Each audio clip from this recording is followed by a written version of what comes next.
Good evening, Jim.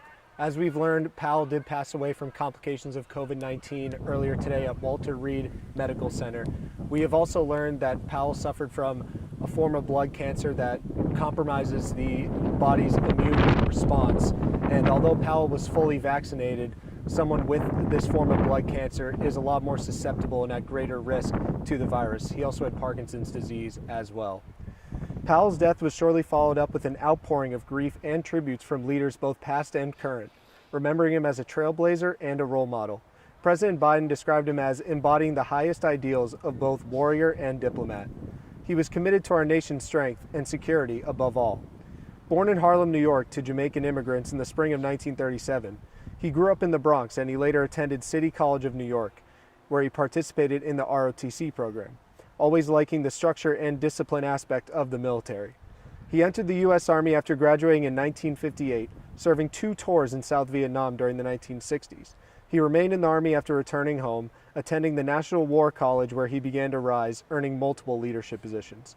He was appointed as President Reagan's first National Security Advisor in 1987, and later tapped by the elder President Bush as the 12th chairman of the Joint of Chiefs of Staff.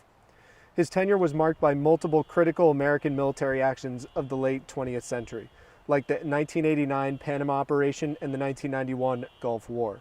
He also served as the first African-American Secretary of State under President George W. Bush. However, Powell also received plenty of scrutiny for his support of the Iraq War, including presenting faulty intelligence before the United Nations in the midst of supporting the conflict. Powell is survived by his wife Alma and his 3 children, Michael, Anne-Marie, and Linda.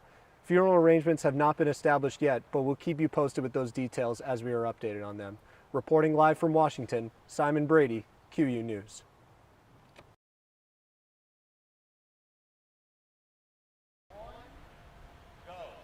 Thank you, Jim. It's quiet right now, but it'll certainly pick up in just a matter of hours with a nor'easter heading toward Connecticut as we speak, with heavy rain and strong winds of up to 40 to 50 miles per hour are anticipated.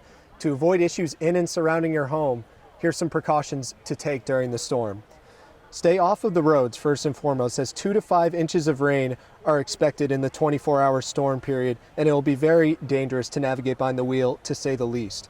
Mayor Joe Ganim has advised Connecticut residents to have a supply of food and water on hand in the event of a power outage, which seems probable, while also reminding folks don't run generators indoors during the storm. Of course, be wary of branches and trees in dangerously close proximity to your home, as again, these winds are expected to reach damaging levels. With this in mind, remove all valuable items from the basement or ground level floor of your home with the probability of flooding again, as well as moving patio furniture or other outdoor valuables indoors. Brush leaves away from the gutters and the street's catch basin to avoid serious clogging and keep the draining system from flowing properly. As a last final reminder, make sure to keep your smartphone fully charged and prepared in the event that there is a power outage and you need to stay connected with others. Reporting live from Hamden, Simon Brady, QU News.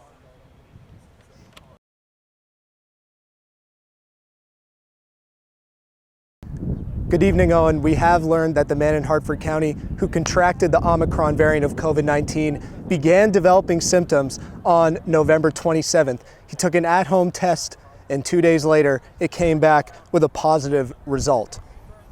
In a press release issued Saturday night, Connecticut Governor Ned Lamont's office pointed out that a family member of the man had traveled to New York City from November 27th to November 22nd to attend the Anime NYC 2021 convention at the Javits Center. The family member had mild symptoms dating back to November 21st. He also took an at-home test 2 days later after the fact and also had a positive result. His symptoms since then have been resolved. Governor Lamont has issued a statement to Connecticut at large in response, with an encouraging reminder of the, quote, life-saving tools like vaccines and boosters that are readily available to fight this pandemic. He then urged everyone in the state not to panic, that there is still plenty to be learned about this new variant, and that healthcare providers are continuing to do their very best to protect everyone at large. Despite knowledge of Omicron's presence for weeks and its spread through several countries, the CDC still says that we don't know quite how transmissible it will be. Will our vaccines work against it, or will it lead to more severe diseases. There is still plenty that is unknown at this time. Dr. Anthony Fauci said it doesn't look like there is a great degree of severity with it thus far, but in the same token, we have to be extremely careful making any determinations that is less severe than the most feared and dangerous variant out there, Delta. In response to the spread of Omicron, as today international travelers coming into the U.S. must provide proof of a negative COVID test within 1 day of departure. Previously, a negative COVID test could be proven up to 3 days prior to departure into the U.S. While the current focus nationally is on the novel Omicron variant, the Delta variant is still responsible for the most infections globally, as the World Health Organization stated Monday. Over 99% of cases around the world are due to the Delta variant, and it is causing an alarming rate of deaths in the unvaccinated population. This is still healthcare providers' priority, while also learning more about the Omicron variant. As far as the situation close to home, Connecticut is seeing COVID numbers spike at the highest weekly rate in nearly a year. As of Friday, the positivity rate stood at 5.63%, the highest since January 18th.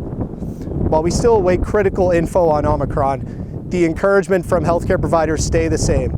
Stay masked at public indoor events and get a booster shot if you're readily available, or if you haven't gotten vaccinated, get the vaccinated shot. Especially critical as we approach the holidays. In Hartford, I'm Simon Brady, QU News.